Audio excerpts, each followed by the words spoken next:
One morning, Mr. Joe handed Lila and Ben a tiny box. Inside were 2 bracelets. One had a little diamond bird. The other had a shining heart. "These are not for how you look," he said. "They are for how kind you are." From that day on, everyone in Sunnyvale looked at Mr. Joe differently.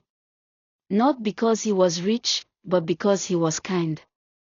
And every day, he still sat on his park bench, feeding his birds, smiling in the sunshine. With the funniest, sparkliest secret in town. And so, Lila and Ben learned something they would never forget.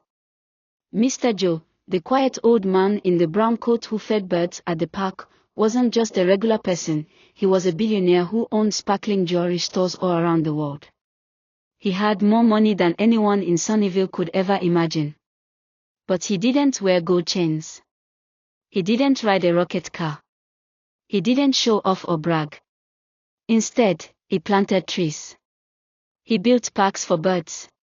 He gave money to help schools, and he made sure people who had nothing were never left behind.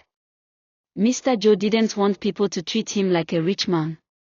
He wanted people to treat him like a kind man. Because to him, kindness was the most valuable treasure of all.